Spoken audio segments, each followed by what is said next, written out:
Hello दोस्तों, आप सभी का मेरे यूट्यूब चैनल आरएम एजुकेशन पर स्वागत है।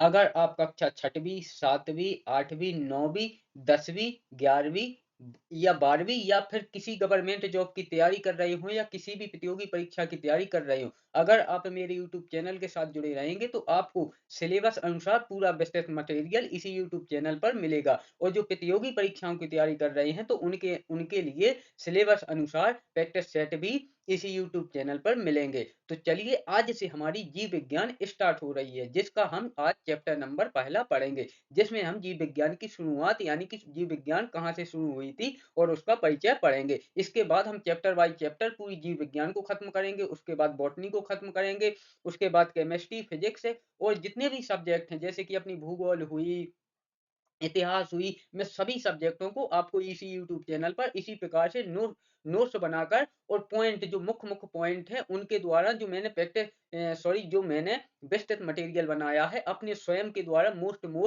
पॉइंट को छांट कर, तो उन सभी को मैं आप लोगों को इसी यूट्यूब चैनल पर उपलब्ध करवाऊंगा। तो चलिए आज से हमारी जीव विज्ञान स्टार्ट हो रही है, जिसका आज हम चैप्टर पहला कंप्लीट करेंगे। इसी प्रकार से हम प्रतिदिन एक-एक करके चैप्टर पहले जीव विज्ञान को कंप्लीट करेंगे, फिर बॉटनी को, फिर केमिस्ट्री को, फिर फिजिक्स को, फिर भूगोल को, यानी कि मैं सभी सब्जेक्टों को इसी यूट्यूब चैनल पर आप लोगों को कवर करवाऊँगा। तो चलिए आज का हमारा वीडियो स्टार्ट करते हैं। सबसे पहले हम देखते हैं जीव विज्ञान की शुरुआत यानी कि जीव विज्ञान का परिचय। तो जीव विज्ञान का पहला पॉइंट है जो वह है जीव विज्ञान 2 ग्रीक शब्दों से, यानी कि जो जीव जीव विज्ञान है वह 2 ग्रीक शब्दों से, बायोस जिसका इंग्लिश में अर्थ होता है लाइफ और हिंदी में अर्थ होता है जीवन, तथा लोगोस जिसका इंग्लिश में अर्थ होता है स्टडी और हिंदी में होता है अध्ययन, से मिलकर बना है। तो इस प्रकार से हम खुद समझ सकते हैं कि बायोस यानी कि लाइफ जिसे हिंदी में कहेंगे जीवन, और लोगोस जिसका अर्थ होगा स्टडी और हिंदी हिंदी में होगा अध्ययन, तो जीवन का अध्ययन। तो अगर हम एक तरफ से जीव विज्ञान का मतलब निकालें तो उसका मतलब होगा जीवन का अध्ययन। चलिए अब आगे बढ़ते हैं अगले पॉइंट के लिए। पॉइंट नंबर 2, जीव विज्ञान शब्द का प्रयोग सर्वप्रथम ट्रेविरेनस तथा लेमार्क ने 1801 में किया था, यानी कि पहले जीव विज्ञान शब्द ना तो प्रचलित था और ना कोई जानता था कि यह जीव विज्ञान शब्द है क्या। इसे सबसे पहले सन 1801 में ट्रेविरेनस तथा लेमार्क ने प्रयोग किया था। चलिए अगले पॉइंट की तरफ बढ़ते हैं।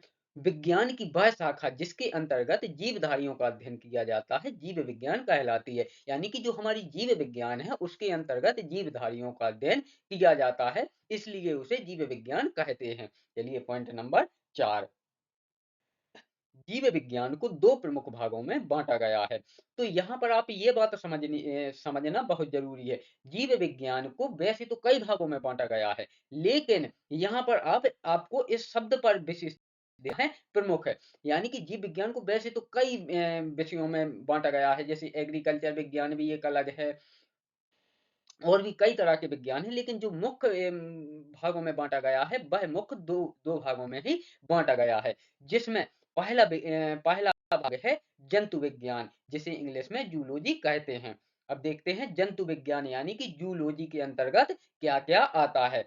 तो जूलॉजी में जो पहला पॉइंट है, वह है जूलॉजी शब्द की उत्पत्ति जून, जून जिसका इंग्लिश में मतलब होता है एनिमल, एनिमल तथा लोगोस जिसका इंग्लिश में इसका तो हमने अर्थ ऊपर भी जीव विज्ञान में भी पढ़ा था। लोगोस का अर्थ होता है स्टडी या डिस्कोर्स यानी कि अध्ययन से हुई है, यानी एनिमल, एनिमल का मतलब होता है यहाँ जीव या जानवर, यानी कि जीवों का अध्ययन, इसलिए इसे जूलॉजी या जंतु विज्ञान कहते हैं।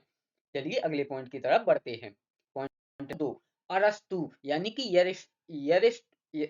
अरस्तु एरिस्टोटल 384 से 322 बीसी ने अपनी पुस्तक जंतु इतिहास हिस्टोरिया एनिमिलियम में लगभग 500 जंतुओं की रचना, स्वभाव, वर्गीकरण, जनन आदि का वर्णन किया है। अतः इसे इसे इन्हें जंतु विज्ञान का जनक यानी कि फादर ऑफ जूलॉजी कहा जाता है। तो अब इस पॉइंट को आप समझिए, जो अपने वैज्ञानिक हैं अरस्तु, पहले जो अपनी जंतु विज्ञान थी इसको जीव विज्ञान के अंतर्गत ही पढ़ा जाता था, इसको अलग नहीं किया गया था। लेकिन लगभग 384 से 322 बीसी बीसी में जो अरस्तू हैं उन्होंने अपनी एक किताब लिखी थी हिस्टोरिया ऑफ एनीमिलियम मिलियम, जिसमें उन्होंने 500 प्रकार के जंतुओं की रचना, स्वभाव, वर्गीकरण यानी कि उनकी बनावट किस प्रकार से है, उनका व्यवहार स्वभाव किस प्रकार से है और उनकी जनन जनन सभी क्रियाओं का अध्ययन करके वर्णन किया है। इसलिए अरस्तु को जंतु विज्ञान यानी कि जूलॉजी का पितामह या विज्ञान का जनक जूलॉजी का जनक कहा जाता है। और इस पॉइंट में आप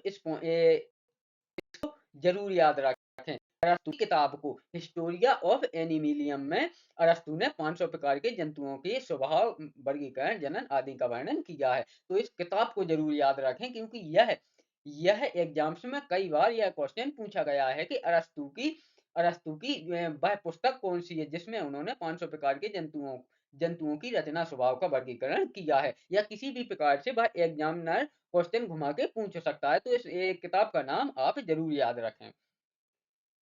चलिए, इन्हें जीव विज्ञान का जनक यानी कि फादर ऑफ बायोलॉजी भी कहा जाता है। अब देखते हैं दूसरा भाग। जो दूसरा भाग निकला है विज्ञान का प्रमुख दूसरा भाग निकला है, वह निकला है विज्ञान यानी कि बॉटनी। जैसा कि हमने ऊपर देखा था जंतु विज्ञान यानी कि जूलॉजी, जिसमें जीव जंतुओं का अध्ययन किया जाता है, और यह है वनस्पति विज्ञान, तो इसमें पेड़ पौधों यानी कि वनस्पतियों का अध्ययन किया जाता है। चलिए, इसमें पहला पॉइंट देखते हैं, बॉटनी। बॉटनी शब्द की उत्पत्ति ग्रीक भाषा के वास्कीन शब्द से हुई है, जिसका अर्थ होता है हिंदी में चरना। यानी कि जो वह ग्रीक शब्द है वास्किन, इसका हिंदी में अर्थ होता है चरना। अब अगला पॉइंट देखते हैं, थियोफेस्टस। थियोफेस्टस ने 370 से 285 बीसी ने 500 प्रकार के पौधों का वर्णन अपनी पुस्तक हिस्टोरिया ऑफ प्लेंटेरम में किया। इन्हें वनस्पति विज्ञान का जनक, फादर ऑफ बॉटनी कहा जाता है। यानी कि जो जूलॉजी के जनक हैं वह हैं अरस्तु, और जो बॉटनी के जनक हैं वह हैं थियोफेस्टस। अरस्तु ने अपनी किताब हिस्टोरिया ऑफ मीलिया में 500 प्रकार के जंतुओं का स्वभाव, उनकी जनन और उनका वर्गीकरण किया था। और जो थियोफेस्टस हैं बॉटनी के जनक, इन्होंने अपनी, तो इन किताबों का नाम आप जरूर याद रखें, अरस्तु की हिस्टोरिया ऑफ एनिमिलिया और थियोफेस्टस की पुस्तक हिस्टोरिया ऑफ प्लांटेरम। इसीलिए इन्हें वनस्पति विज्ञान का यानी फादर ऑफ बॉटनी कहा जाता है।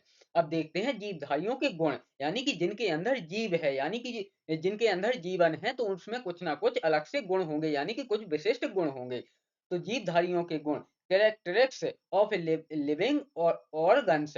जीवधारी जीवधारी का रासायनिक विश्लेषण कार्बन, हाइड्रोजन, ऑक्सीजन एवं नाइट्रोजन आदि तत्वों से बना हुआ दर्शाता है, जो निर्जीव जगत में पाए जाते हैं। इसके अलावा सभी सजीवों में कुछ ऐसे विशिष्ट गुण होते हैं जो निर्जीवों में नहीं पाए जाते हैं। किसी भी वस्तु को जिसमें कुछ विशिष्ट जैविक क्रियाएं जैसे वृद्धि, प्रचलन, श्वसन, पोषण, प्रजनन आदि हो रही हो, सजीव या जीव कहते हैं। सजीवों में निम्नलिखित लक्षण पाए जाते हैं, यानी कि सजीव जिनके अंदर जीवन है तो उनमें कुछ ना कुछ विशिष्ट लक्षण पाए जाते होंगे।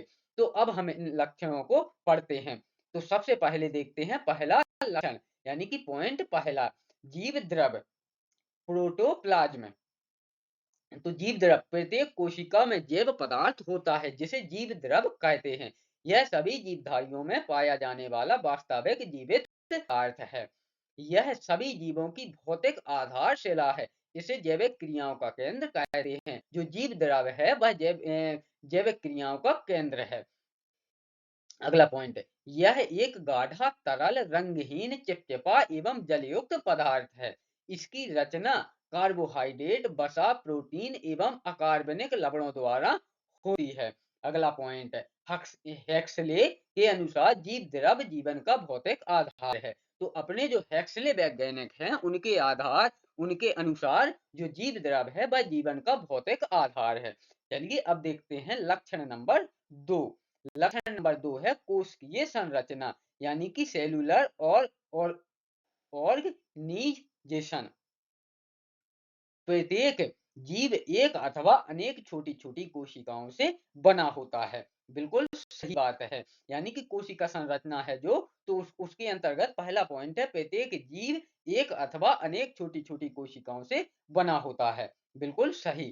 कोशिकाएँ शरीर की रचनात्मक एवं कार्यात्मक इकाई है। अब देखते हैं लक्षण नंबर 3, उपापचय यानी कि मेटाबॉलिज्म।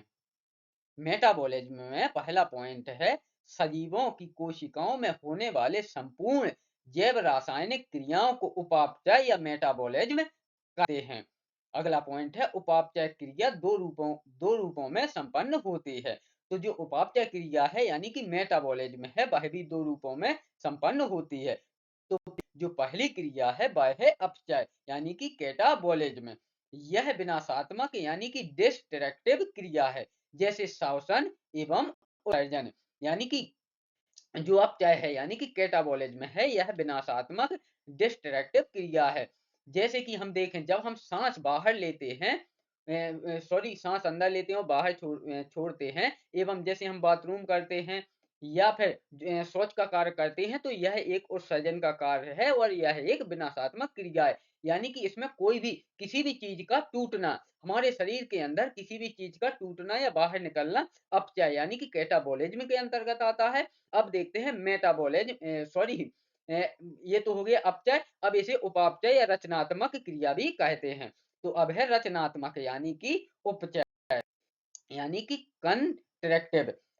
कंट्रैक्टिव इस प्रक्रिया, इसे उपचय भी कहा जाता है, जैसे मैंने पहले ही बता दिया। तो इसमें पोषण यानी कि अगर हम सीधी साधारण भाषा में कहें तो हमारे शरीर में किसी चीज का बनना यानी कि ऊर्जा का बनना, जो हम पोषण खाना खाते हैं उससे पोषण मिलता है, उससे जो ऊर्जा बनती है, यह है कंट्रैक्टिव क्रिया यानी कि रचनात्मक और उपचय। और जिसमें हमारे शरीर में कुछ टूटता है यानी कि जैसे शौच करते हैं, बाथरूम करते हैं, यानी कुछ भी टूटने वाली क्रिया होती है, तो उसे कैटाबॉलिज्म या हिंदी में कहें तो अपचय कहते हैं। तो इन दोनों पॉइंटों को भी आप विशेष याद रखें, क्योंकि इनसे भी क्वेश्चन पूछे जाते हैं। वो इन दोनों अपचय और उपचय को मिलाकर उपापचय क्रिया बनती है, जिसे मेटाबॉलिज्म कहते हैं।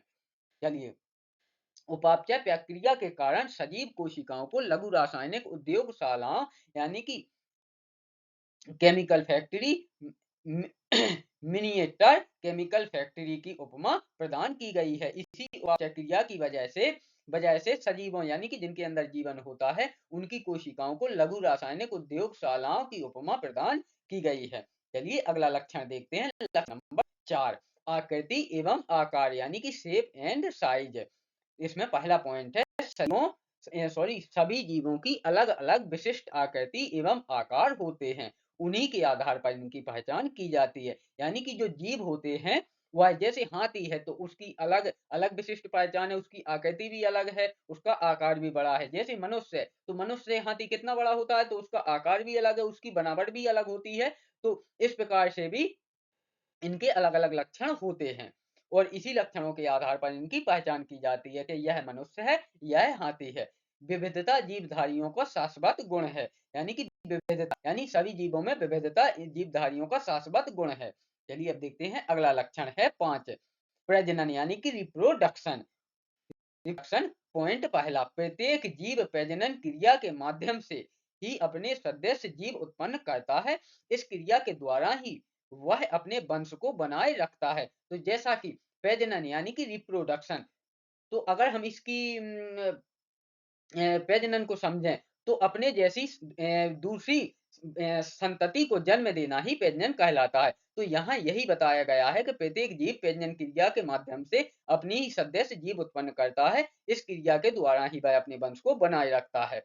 जैसे जैसे मेरे पिताजी हैं या आपके पिताजी हैं, तो उनसे आपका जन्म हुआ, अब आपसे आपके बच्चों का जन्म होगा और आपके बच्चों से उनके बच्चों का जन्म होगा। इस प्रकार से यह प्रक्रिया चलती रहती है। तो यह इसी क्रिया को प्रजनन कहते हैं। चलिए लक्षण नंबर 6, श्वसन यानी कि रेस्पिरेशन। जीवधारियों का मुख्य लक्षण है श्वसन। इस क्रिया में जीव वायुमंडल से ऑक्सीजन लेते हैं तथा कार्बन डाइऑक्साइड CO2 छोड़ते हैं। यह क्रिया जीवों में जीवन पर्यंत होती रहती है। तो ये जो श्वसन है यानी कि रेस्पिरेशन है, यह तो जीवधारियों का यानी कि किसी भी, अगर हमें जीवधारियों का जो मुख्य लक्षण होता है वह यही होता है क्योंकि अगर मनुष्य भी जब मर जाता है तो उसका सांस लेना बंद हो जाता है, तो फिर वह निर्जीव हो जाता है, यानी कि वह फिर सजीव नहीं रहता है। तो श्वसन जीवधारियों का मुख्य लक्षण है लक्षण है। और श्वसन में जो जीवधारी होते हैं वह वायुमंडल से ऑक्सीजन लेते हैं और कार्बन डाइऑक्साइड बाहर छोड़ते हैं, और यह क्रिया जीवन पर्यंत चलती रहती है। और यहाँ जैसा कि सूत्र भी दिया गया है, श्वसन के दौरान वसा, कार्बोहाइड्रेट और प्रोटीन का विघटन होता है और ऊर्जा ऊर्जा निकलती है। लेकिन यह जो ऊर्जा निकलती है, यह ऊर्जा एटीपी यानी कि एड्रोनेसिन ट्राइफॉस्फेट के रूप में निकलती है। लक्षण नंबर 7, अनुकूलन यानी कि एडेप्टेशन। जीवों में वैसा गुण पाया जाता है कि वे अपने जीवन संघर्ष में सफल होने के लिए अपनी संरचनाओं एवं कार्यों में परिवर्तन कर लेते हैं। जैसे मछली जल में, मेढक जल तथा थल में दोनों में, सरीसृप स्थल में तथा पक्षी वायु में रहने के लिए अनुकूलित हैं। जीवों की इस विशेषता को अनुकूलन एडेप्टेशन कहते हैं। यानी कि अगर मछली को हम पानी से बाहर निकाल दें तो वह मर जाएगी, यानी कि वह पानी में अनुकूलित है। मेढक जल यानी कि पानी में भी रह सकता है और थल जमीन पर भी रह सकता है, यानी कि मेढक जल और थल जो दोनों में रहने के लिए अनुकूलित है। सरीसृप स्थल में, जैसे कि सरीसृप सरीसृप यानी कि यह जो रेंगने वाले कीड़े होते हैं उन्हें सरीसृप कहते हैं। जैसे सांप हुआ, तो यह केवल थल यानी कि धरती पर ही रह सकते हैं न। अगर हम इनसे कहें कि तुम पक्षियों की तरह उड़ो, तो यह उस अनुकूलन में जीवित नहीं रह सकते हैं। और पहली बात तो वो उड़ ही नहीं सकते हैं, तथा पक्षी वायु में रहने के लिए अनुकूलित हैं। और हम पक्षी को कहें कि वह परमानेंट थल पर रहें धरती पर, तो वह परमानेंट थल में नहीं रह सकते हैं, वह उड़ने में अनुकूलित हैं। इसी विशेषता को अनुकूलन यानी कि एडेप्टेशन कहते हैं। चलिए अब देखते हैं अगला लक्षण 8 है, यानी कि पोषण, न्यूट्रिशन में पॉइंट नंबर पहला, प्रत्येक जीव अपने क्रियाकलापों के लिए आवश्यक ऊर्जा पोषण द्वारा प्राप्त करता है। बिल्कुल सही, यानी कि जो जीव हैं वह अपने क्रियाकलापों के लिए आवश्यक ऊर्जा यानी कि पोषण जो वह भोजन करते हैं उसके द्वारा प्राप्त करते हैं। पौधे अपना भोजन प्रकाश संश्लेषण की विधि से बनाते हैं, जबकि जंतु पौधों पर ही आश्रित रहते हैं। यह पॉइंट है आपके यहाँ बहुत ही ध्यान देने योग्य। जो पौधे होते हैं वह किसी दूसरों पर आश्रित नहीं रहते हैं। वह कैसे नहीं रहते हैं? क्योंकि जो उनका भोजन बनता है वह सूर्य की रोशनी से यानी कि प्रकाश संश्लेषण में वह अपना भोजन बना लेते हैं। लेकिन जो हम मनुष्य हैं, जानवर हैं, यानी कि जो यह जीव जंतु हैं, वह पौधों पर आश्रित हैं, यानी कि दूसरों पर आधारित हैं। अगर हम फसल नहीं उगाएंगे, गेहूं नहीं उगाएंगे, तो हम रोटी कैसे बनाएंगे, कैसे खाएंगे? सब्जी हम नहीं उगाएंगे तो हम क्या खाएंगे? तो जीव जंतु दूसरों पर आश्रित होते हैं, जबकि पेड़ पौधे यह अपना भोजन प्रकाश संश्लेषण के द्वारा बना लेते हैं यह दूसरों पर आश्रित नहीं होते हैं। अब जो प्रकाश संश्लेषण का चैप्टर है, यह एक बहुत बड़ा अलग से चैप्टर है, तो इसको हम आगे इसी जूलॉजी में आगे यानी कि जंतु विज्ञान में आगे एक चैप्टर उसका अलग एक चैप्टर पढ़ेंगे। चलिए लक्षण नंबर 9, संवेदनशीलता यानी कि सेंसिटिविटी में पॉइंट नंबर पहला, जीव संवेदनशील होते हैं। बिल्कुल सही, जीव हैं जो वह संवेदनशील होते हैं। पॉइंट नंबर 2, वे वातावरण में होने वाले परिवर्तन का अनुभव करते हैं तथा उनके अनुसार अपने को सुरक्षित रखने के लिए आवश्यक परिवर्तन कर लेते हैं। जो जीव जंतु होते हैं वह अगर वातावरण में बहुत ज्यादा गर्मी है तो उसको पता चल जाएगा कि बहुत ज्यादा गर्मी हो रही है, तो वह या तो छायादार पेड़ के नीचे बैठेगा, हवा में बैठेगा, या फिर आज के समय में तो एसी वगैरह, कूलर, पंखा सारी सुविधाएं चल गई हैं। लेकिन जो पहले का जमाना था, जब ना तो कूलर चलता था ना एसी चलता था, तो लोग बाहर खुली हवा में पेड़ के नीचे बढ़िया से खटिया डाल के बैठते थे, तो उनको वहां आराम मिलता था। तो जीव जंतु वातावरण में होने वाले परिवर्तनों का अनुभव करते हैं और उससे किस प्रकार से उन्हें बचना है या सुरक्षित रहना है, उसी प्रकार से वह ढल जाते हैं। जैसे कि अगर हम देखें तो कश्मीर में कितनी ठंड पड़ती है, और जो हमारा एमपी यूपी है तो इसमें इसमें गर्मी पड़ती है। अभी जैसे गर्मियों का मौसम होगा तो मध्य प्रदेश, उत्तर प्रदेश में काफ़ी गर्मी होती है, लेकिन कश्मीर में इतनी गर्मी नहीं होती है। तो वहाँ के लोग उसी वातावरण में अपने आप को ढाल चुके हैं और हम लोग यहाँ के वातावरण में अपने शरीर को उसी प्रकार से ढाल चुके हैं। चलिए अगला लक्षण देखते हैं 10। उत्सर्जन एक्सक्रीशन सभी जीवधारियों द्वारा शरीर में उपस्थित हानिकारक पदार्थ CO2 यूरिक अम्ल बाहर निकाले जाते हैं। सजीवों द्वारा संपन्न हुई यह क्रिया उत्सर्जन कहलाती है। जैसे यूरिया, यूरिक अम्ल, कार्बन डाइऑक्साइड, यानी कि हमारे शरीर से हानिकारक तत्वों का बाहर निकलना ही उत्सर्जन कहलाता है।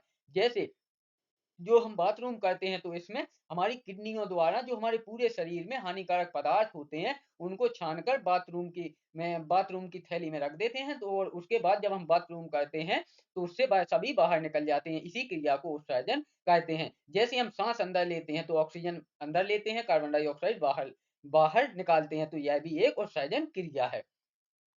चलिए अब देखते हैं लक्षण नंबर जीवन चक्र यानी कि लाइफ साइकिल। तो सभी जीवधारी अत्यंत सूक्ष्म भ्रूण के रूप में जीवन प्रारंभ करते हैं तथा पोषण, वृद्धि तथा संतान उत्पत्ति के बाद नष्ट हो जाते हैं। एक कोशिका से जीवन को प्रारंभ करके विभिन्न विभिन्न अवस्थाओं को पार करके प्रत्येक जीव मृत्यु को प्राप्त होता है। यानी कि अगर हम बात करें जीवन चक्र की, तो जैसे जैसे हमारे दादाजी हैं तो उन्होंने जब जन्म लिया होगा, जब वह अपनी माँ के पेट में रहेंगे, देखो किसी भी जीव का एक कोशिका से ही जन्म होता है। तो जब उन्होंने पहले जन्म लिया होगा, उसके बाद धीरे धीरे वृद्धि की, जवानी आई, उसके बाद शादी की, बच्चे पैदा हुए, उसके बाद में उनका बुढ़ापा हुआ, उनकी उम्र पूरी हुई और वह खत्म हो गई। इसके बाद उनसे जो संतानोत्पत्ति हुई वह वो हमारे पिताजी थे। उसके बाद पिताजी से हम, और हमारे बाद जो हमारे बच्चे होंगे। तो इस प्रकार से ये लाइफ साइकिल चलता ही रहता है। चलिए अब देखते हैं जीवधारियों का वर्गीकरण, यानी कि जो जीवधारियों का वर्गीकरण किया गया है, यानी कि क्लासिफिकेशन ऑफ लिविंग ऑर्गेनिज्म। तो इसमें सबसे जो पहला है जो जीवधारियों का वर्गीकरण है, उसमें सबसे मुख्य भूमिका है वह है कैरोलस लीनियस की। तो इसमें पहला पॉइंट है कैरोलस लीनियस ने 1708 से 1778 ईन जीवधारियों के आधुनिक वर्गीकरण, यानी कि जो कैरोलस लीनियस हैं, इन्होंने आधुनिक वर्गीकरण में सबसे प्रमुख योगदान दान किया है। पॉइंट नंबर 2, इनकी प्रमुख पुस्तकों में जीवधारियों का वर्गीकरण किया है। तो इनकी जो कैरोलस लीनियस की पुस्तकें हैं, तो इनका नाम भी आप विशेष याद रखें कि कैरोलस लीनियस की किन पुस्तकों में जीवधारियों का वर्गीकरण किया गया है। तो इसमें पहली पुस्तक है वह है जेनेरा प्लांटेरम, दूसरी है सिस्टेमा, तीसरी है क्लासेस प्लांटेरम, जो चौथी है वह है फिलोसफिया बोटेनिका। तो इन चारों किताबों का आप नाम याद जरूर रखें, क्योंकि इन किताबों का नाम बहुत बार एग्जाम्स में पूछा जाता है। अब है अपने जो क्लासिफिकेशन जो जीवधारियों के वर्गीकरण योगदान किया था वह थे दूसरे हैं जॉन रे। तो जॉन रे, इन्होंने जीवधारियों के वर्गीकरण को वैज्ञानिक आधार माना है। यानी कि जो जॉन रे हैं, इन्होंने जीवधारियों के वर्गीकरण को वैज्ञानिक आधार माना है। पॉइंट नंबर 2, लीनियस के पुस्तक सिस्टेमा नेचर में संपूर्ण जीवधारियों को दो भागों में बांटा गया है। यानी कि जो लीनियस की पुस्तक है सिस्टेमा नेचर में जो जितने भी जीवधारी हैं उनको दो भागों में बांटा है। तो पहला है जो पादप जगत, यानी कि इसमें पादप जगत में पेड़ पौधों को, यानी कि प्लांट किंगडम में केवल पेड़ पौधों को रखा गया है। और जो दूसरा है जंतु जगत, यानी कि एनिमल किंगडम, इसमें जैसे जानवर हुए, यानी कि जितने जीव जंतु हैं इनको रखा गया। कैरोलस लीनियस को वर्ग का पिता, फादर ऑफ टैक्सोनॉमी कहा जाता है। यानी कि अगर बात करें तो वर्ग की विज्ञान के जो पिता हैं वह है कैरोलस लीनियस, और इंग्लिश में कहें तो फादर ऑफ टैक्सोनॉमी, यानी कि वर्गिकी को इंग्लिश में टैक्सोनॉमी कहा जाता है। तो इस पॉइंट को भी आप याद रखें, क्योंकि यह पॉइंट भी बहुत बार पूछा गया है। तीसरे वैज्ञानिक हैं जिनका वर्गीकरण में महत्वपूर्ण योगदान है R.H. टेकर। इन्होंने 1949 में इन्होंने 5 जगत के एक वर्गीकरण की पद्धति प्रस्तावित की थी। तो जो RH व्हीटेकर हैं, इन्होंने 1969 में 5 जगत के एक वर्गीकरण की पद्धति प्रस्तावित की थी। अब उस पद्धति पॉइंट नंबर 2, 5 जगत में जो पहला जगत है मोनेरा जगत, दूसरा है विस्टा जगत, तीसरा जाई जगत, चौथा है प्लांटी जगत एवं पांचवा है एनिमिलिया जगत शामिल हैं। यानी कि अपने जो RH व्हीटेकर हैं, इन्होंने 5 जगत का एक वर्गीकरण किया, जिसमें पहले जगत में मोनेरा, दूसरे जगत में प्रोटिस्टा, तीसरे जगत में फंजाई, चौथे जगत में प्लांटी एवं पांचवें जगत में एनिमिलिया को शामिल किया है। पॉइंट नंबर 3, इसके मानदंड थे कोशिका संरचना, थैलस संरचना, पोषण की प्रक्रिया, प्रजनन एवं जाति व्यक्तीय संबंध। अब जो हमारे RH व्हीटेकर के 5 जगत हैं, तो 5 जीव जगत के कुछ लक्षण भी होंगे। तो इसमें जो 5 जगत में पहला जगत है वह है मोनेरा प्रोकैरियोटिक है। तो इसके जो लक्षण हैं उनको देखते हैं। तो मोनेरा प्रोकैरियोटिक कोशिका वृत्ति सेलुलोज रहित बहुसर्कराइड परत एमिनो एसिड होती है, एमिनो एसिड की है। केंद्रक झिल्ली, पॉइंट 2, केंद्रक झिल्ली। तो केंद्रक झिल्ली मोनेरा प्रोकैरियोटिक में अनुपस्थित होता है। कार्य संरचना, तो इनकी जो कार्य संरचना होती है वह होती है कोशिकीय। पॉइंट, पोषण की विधि, तो इनकी जो पोषण की विधि होती है वह होती है स्वपोषी, रसायन संश्लेषी एवं प्रकाश संश्लेषी तथा परपोषी, महत्वपोषी एवं परजीवी। पॉइंट नंबर 5, प्रजनन की विधि। तो जो इनकी प्रजनन की विधि है वह है संयुग्मन, ऑप्शन संयुग्मन। अब देखते हैं दूसरा जंतु जगत है। तो जो दूसरा जंतु जगत है वह है प्रोटिस्टा यूकेरियोटिक। अब इसमें कोशिका वृत्ति कुछ में उपस्थित और कुछ में अनुपस्थित। केंद्रक झिल्ली, तो इसमें केंद्रक झिल्ली उपस्थित होती है। यानी कि जो प्रोटिस्टा यूकेरियोटिक है, इसमें केंद्रक उपस्थित रहती है। कार्य संरचना, इनकी कार्य संरचना एक कोशिकीय होती है। पोषण की विधि, तो यह स्वपोषी, प्रकाश संश्लेषी तथा परपोषी होते हैं। पॉइंट नंबर 5, प्रजनन की विधि। तो इनके जो प्रजनन की विधि है वह है युग्मक संलयन एवं संयुग्मन।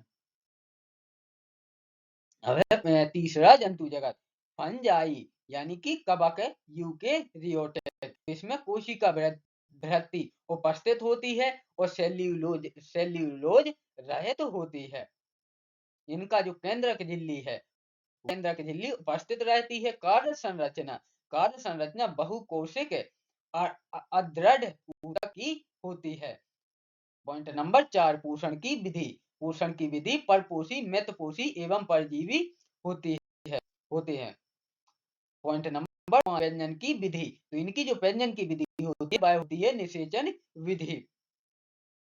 अब देखते हैं चौथा जंतु जगत है प्लांटी यूकेरियोटिक। तो जो चौथा जंतु जगत है प्लांटे यूकेरियोटिक, इसके लक्षण हैं कोशिका वृत्ति उपस्थित होती है और सेल्यूलोज सहित होती है। केंद्रक झिल्ली उपस्थित होती है। कार्य संरचना ऊतक अंग से होती है।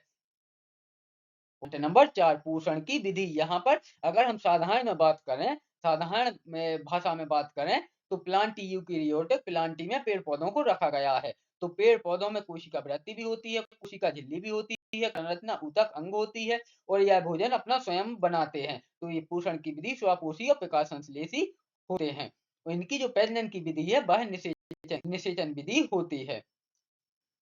अब देखते हैं अंतिम जंतु जगत यानी कि एनिमिलिया, पांचवा जंतु जगत एनिमिलिया यूकेरियोटिक है और यह अंतिम जंतु जगत है, क्योंकि RH व्हीटेकर ने 5 जंतु जगत दिए थे, तो 4 हमने देख लिए हैं। अब देखते हैं पांचवा। तो इसमें जो कोशिका वृत्ति अनुपस्थित होती है, यहाँ पर जो एनिमिलिया है, एनिमिलिया में हम लोग आते हैं, यानी कि जीव जंतु चाहे गाय हो, भैंस हो, हाथी हो, इंसान हो, सभी एनिमिलिया में आते हैं। तो इनमें कोशिका वृत्ति नहीं होती है, कोशिका वृत्ति केवल पेड़ पौधों में होती है। केंद्रक झिल्ली स्थित होती है। कार्य संरचना ऊतक अंग तंत्र होता है। पॉइंट नंबर 4, पोषण की विधि परपोषी होते हैं, प्राणी संभोजी होते हैं, मैत्रपोषी इत्यादि हैं। इनकी जो पेय है वह निषेचन विधि होती है। अब देखते हैं हमने जो आज जीव विज्ञान का परिचय को कंप्लीट किया है, तो उसके कुछ महत्वपूर्ण बिंदु देखते हैं। तो इसमें जो महत्वपूर्ण बिंदु है वह पहला है, जगत वर्गीकरण पद्धति में एक कोशिका जीवों को बहुकोशिकीय जीवों के साथ वर्गीकृत कर दिया गया है कर दिया गया है जैसे क्लोमाइडोमोनास, स्पाइरोगायरा एवं शैवाल।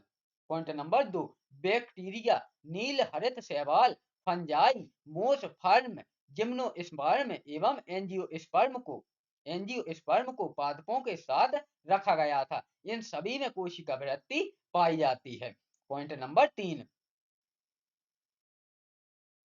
नंबर 3, इस वर्गीकरण में कवकों जैसे परपोषी, हरित पादपों जैसे स्वपोषी के बीच भी विभेद नहीं किया गया, जबकि कवकों की कोशिका वृत्ति काइटिन की एवं हरित पादपों की सेल्यूलोज की होती है। बिंदु नंबर 4, प्रोटिस्टा जगत के अंतर्गत कोशिका वृत्ति युक्त क्लेमाइडोमोनास एवं क्लोरेला, जिन्हें पहले पादपों के अंतर्गत शैवाल में रखा गया था, पैरामीशियम एवं अमीबा, जिन्हें पहले प्राणी जगत में रखा गया था, के साथ रखा गया है, जिनमें कोशिका वृत्ति नहीं पाई जाती है। पॉइंट नंबर 5, महत्वपूर्ण बिंदु 5, सभी प्रोकैरियोटिक जीवधारियों के साथ मोनेरा तथा एक कोशिका जीवधारी को प्रोटिस्टा जगत के अंतर्गत रखा गया है। महत्वपूर्ण बिंदु पॉइंट नंबर 6, कवक को फंजाई जगत के अंतर्गत रखा गया है। इस प्रकार से हमने जीव विज्ञान का परिचय कंप्लीट किया। अगर यह वीडियो आपको पसंद आया हो तो वीडियो को लाइक करें और चैनल को सब्सक्राइब करें प्रतिदिन ऐसे ही नए चैप्टर वाइज वीडियो पाने के लिए, और सभी सब्जेक्टों के इसी प्रकार से व्यस्तत मटेरियल पाने के लिए। तो वीडियो में अंत तक बने रहने के लिए धन्यवाद।